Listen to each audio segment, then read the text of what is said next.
Welcome to the Panhandle Regional Planning Commission Technology Training Series. Today we're going to focus specifically on the PL1 license through iInfo within the Paris network. To do that, those of you with licenses need only go to the r2beready.com link, which is now the Paris dashboard, customized just for us up here in the Panhandle. This particular view is what your citizens would see. And they still have the ability to register for mass notifications by clicking here under the Residents tab. We'll go ahead and go there as a reminder. At this point, your individual residents would choose the county that they wish to get communications from, and then they can go in and check what type of communications, if they want it from the city or from the county only. Now, when someone chooses that county, they have already defaulted to get that particular county's emergency messages, and primarily those notifications would come from your county emergency management coordinator. If they already have a login, they would log in. Otherwise, they would be a new iInfo registration. So let's get back to the dashboard. There are several other tabs in here, but we're not going to go through them today, but just be aware, and you may want to surf through and see exactly what we've got going on and what you might want to have added. But at this point, for you all, you have a Paris license. So we'll need you to go over to the upper right to sign in and go ahead and sign in utilizing your login with Paris. Now this will automatically bring up the apps that you have based on your particular license level.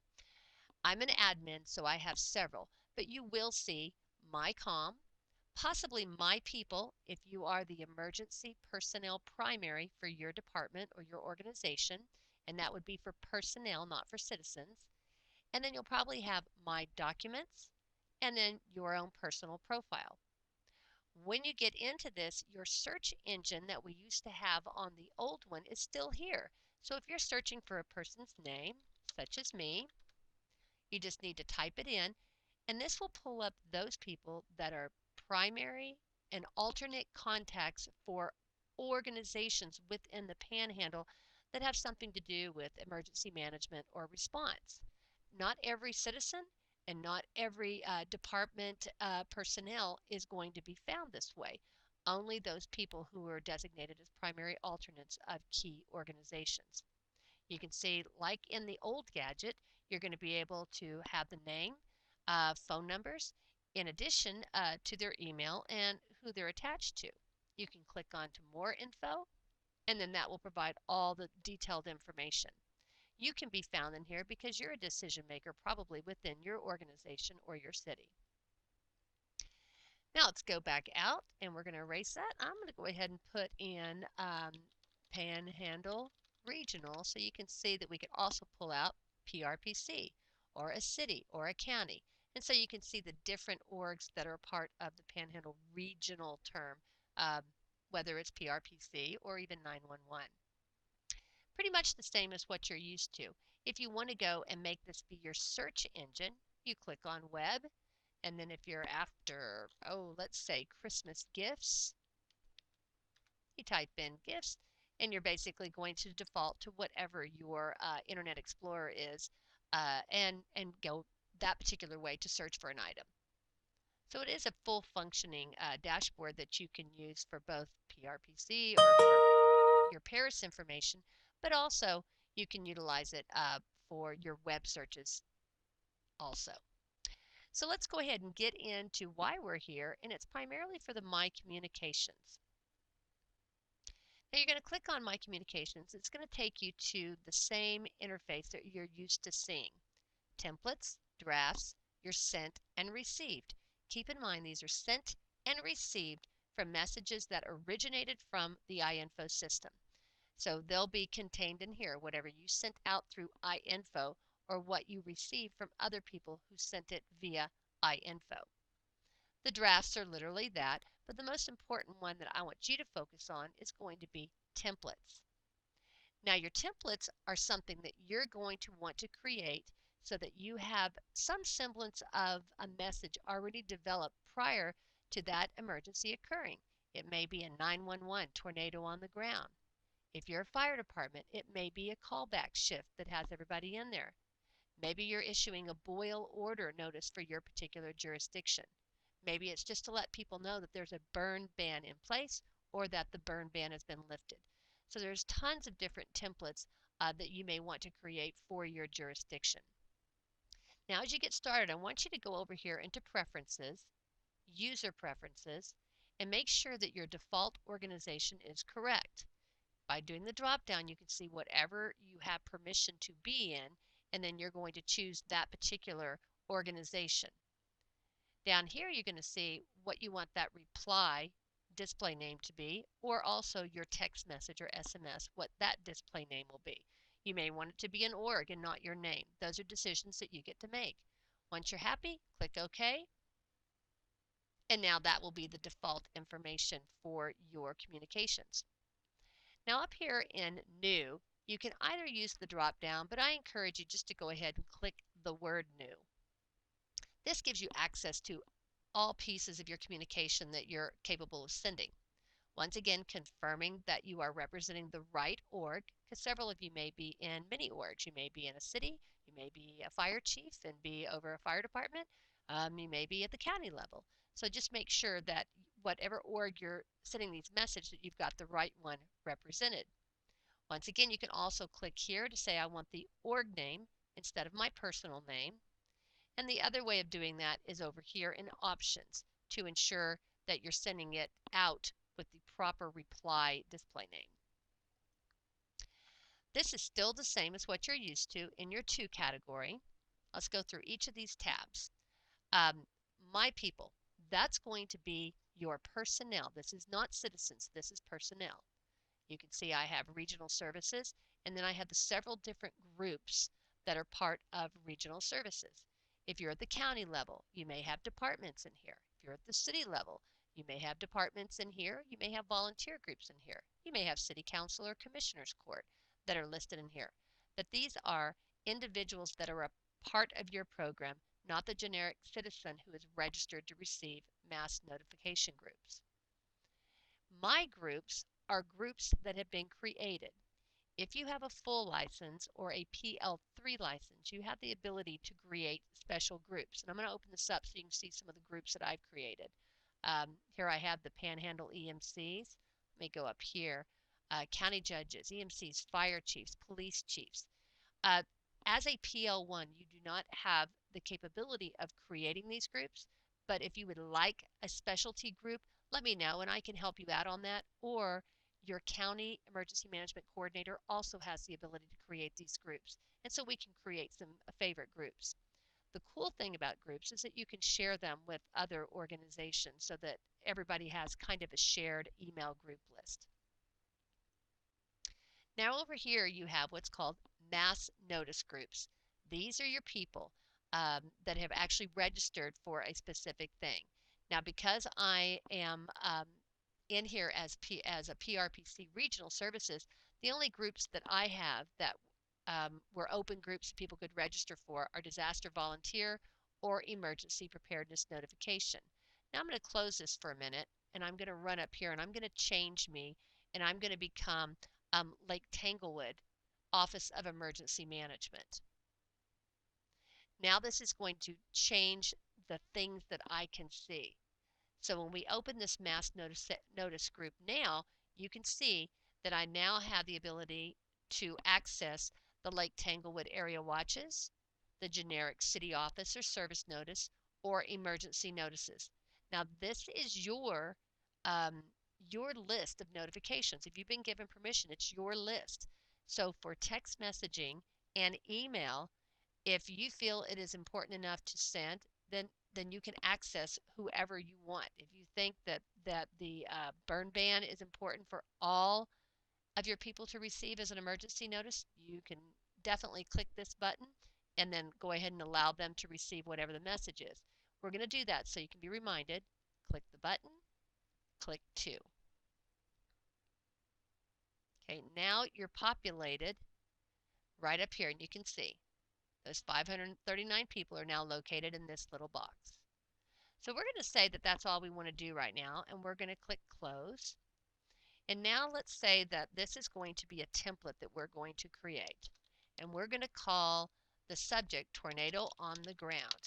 It is very important that when you're looking at these emergencies that you do very, very simple language. Acknowledge what the situation is, short, and then what you want them to do, short. You're not going to have a lot of time. If you want them to move fast, you need to specify what it is that the issue is and what you want them to do. So in this case, tornado on the ground. Now, obviously, with an email, you can have more detail if you want. But at this point, when we're using tornado on the ground, I don't think you need to do a lot of detail. So we're going to say seek shelter immediately because it's that simple. That's all we care about. We don't need to give a lot of information because what do you want them to do? Seek shelter immediately.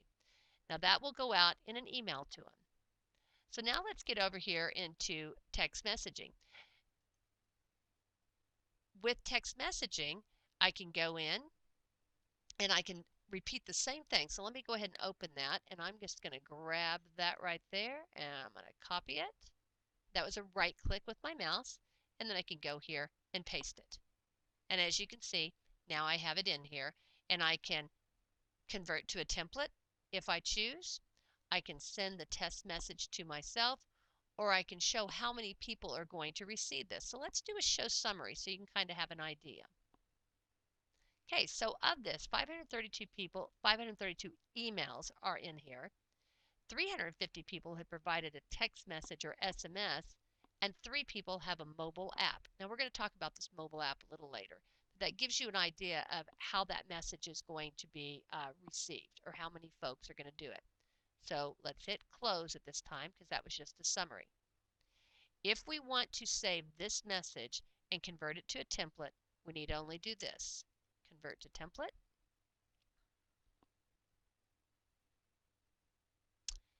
And now up here, what's our template name? Well, it's tornado on the ground. You want to keep it very succinct so that you're not confused about what you're sending out. Now, we would like to have that be available to send from a smartphone. So to do that, we just need click available for mobile use. And now this message, if we are not at our home and this were to occur, we could actually send this message directly from our cell phone. This template would be there. We'd have the ability to edit it, but if we didn't need to, we could literally pull it up and send it. Okay, so now we're going to save this, and now we've created a template that is only email and text message to the residents of Lake Tanglewood. All right, I'm going to go back in again. We're going to do a new message. I'm going to change my org this time to be one that where I have voice privileges. And I believe I've got that right here in Pampa. Okay, so same thing holds true. You would go into your new, you go into your mass notice group, you choose which group it is that you're sending the message to, click the 2, close,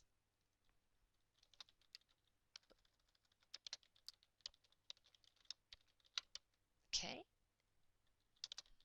The same concepts as before, keeping it simple. What is going on and what do you want them to do? You would hope at this point that they are paying attention to the news. Now I'm going to scroll on down and we're going to get into the voice broadcast. Now I'm satisfied that this is simple and straightforward enough for my broadcast, so I'm just going to go over here where it says copy, click copy, and it's pasted in there. Now I want to listen to this and see if I like what it says and that the computer is picking up the typing appropriately. So let's hit speak, and now we're going to be able to hear. This is a message from Emily Nolte. Tornado on the ground. Seek shelter immediately. Okay, so I'm hoping that that was heard via this headset. So this particular message, now you can check it out and be comfortable with what exactly it's saying. Now I'm going to do it again, but I'm going to change this and type in an acronym so that you can get a good idea on whether the acronym is going to make it be understood easily. So let's go right back into speak and listen to it again. This is a message from Emily Nolte. Tornado on the ground. Seek shelter ASAP. So now you can see that by using ASAP, it kind of had a run-on appeal as opposed to the immediately. So let's go back again and do immediately and listen to that one more time. This is a message from Emily Nolte. Tornado on the ground. Seek shelter immediately. Okay, so you can see that immediately definitely had a clearer notice to the people about what it is that you want them to do. So let's continue on, and as you can see, that gave you an opportunity to be able to speak it. You can also upload if you want to do this in Spanish or some other language that's more appropriate to your community. You have the ability to actually create a WAV file on your computer and upload that WAV file. So if you're doing it in Burmese, you could have somebody who speaks the language be able to say that in Burmese and then load that up as part of your messaging. Okay, so that's a voicemail. And now we're going to go down here to text message, and we're going to do the same thing. We're going to copy it from the email, and now it's in here. And I'm going to go ahead and open that broadcast up again. Okay, so now we've made a message that is tornado on the ground in an email. We're sending the voice message telling them the tornado's on the ground, and we're also doing a text message tornado on the ground.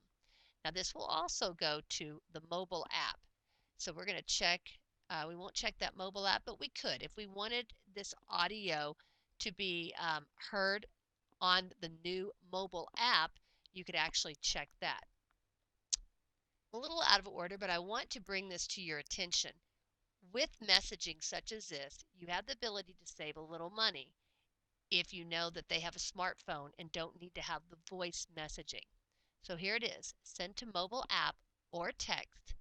Only call the people who don't have the mobile app or the text. So you could check that. Now I'm going to show you the difference. At this point, we're calling people's mobile, and we're also utilizing the mobile app, and we're going to go ahead and check primary, their primary phone that they've called their primary phone. Now we're going to go down in here. We've said call all recipients in this manner. Now we're going to do a show summary. This will kind of give you an idea how to justify the dollars. So 668 emails, 431 text messages, 687 voices. What that means is that somebody has provided a couple different numbers, mobile number or also their primary number. And then the mobile app, there's 9 people that have a mobile app. From that, they have the Paris regional minutes, and from those regional minutes, it would cost $61.83 to send this message. As you can see, it's 0.75 minutes long. So we're going to cancel $61.83. Let's remember that. Now I'm going to check this button right here. And if they have a mobile app or text messaging, they're not going to get a phone call. It'll only call those people who truly don't have any other alternative. Now I'm going to go back again, click on Show Summary. Remember, we were at $61.83.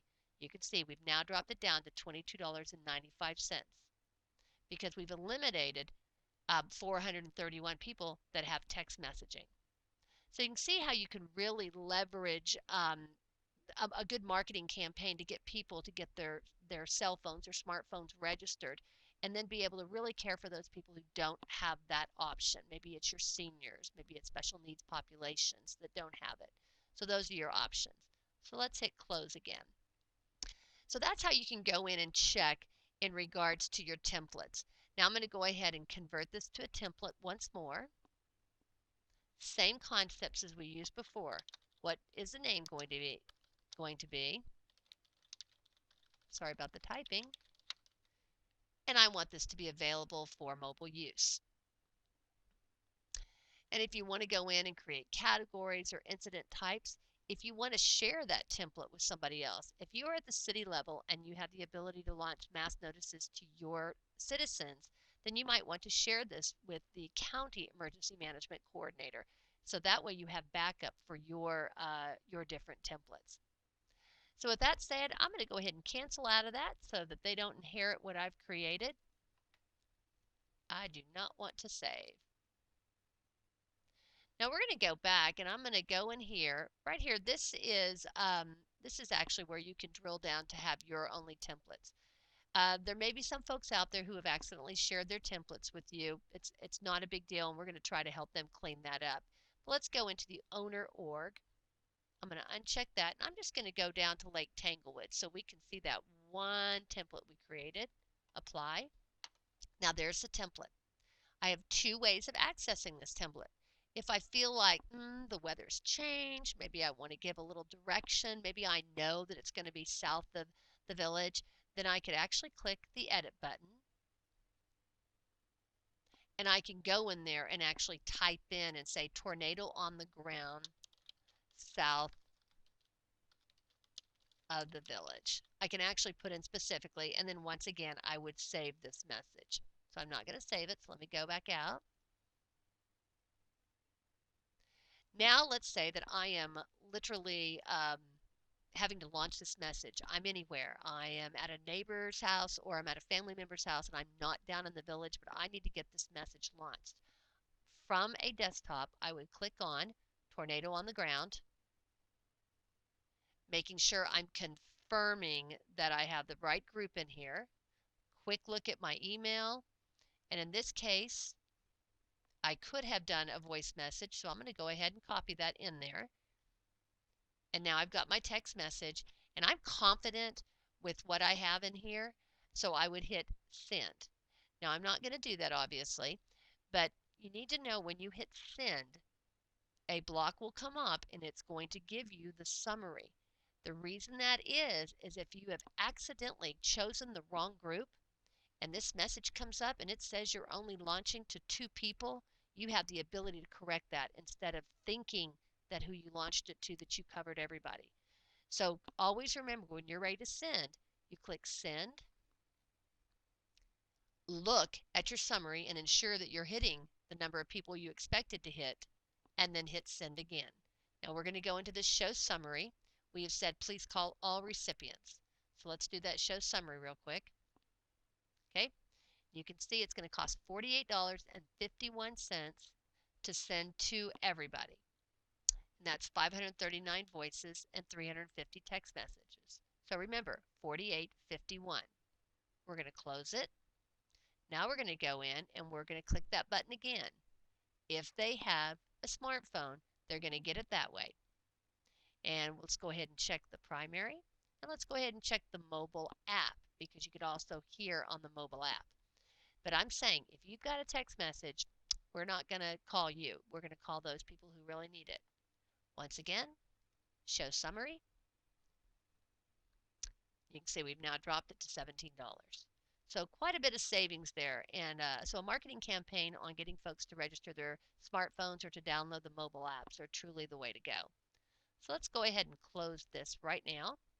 And I'm going to go ahead and exit out of here because I want you guys to see. I'm going to show you what the mobile app looks like.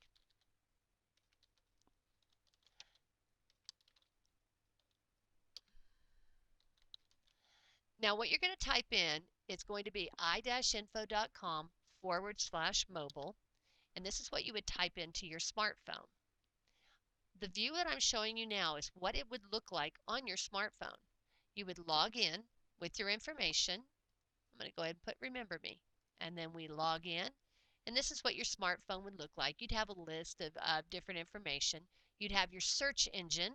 So you could be, once again, typing my name in because you need my phone number. We use this a lot and it's been real good when you're on the road. You click on the name and now you've got a phone number and you'll have the same interface that you do with your own messaging system. So if you just touch that phone number, it will ask if you want to do a voice call. Same thing with your email. It will tie into your current default mail system. So let's go back. So that's kind of a cool feature. But at this point, we want to launch that message. So you're going to hit COMM, C-O-M-M, in the upper right.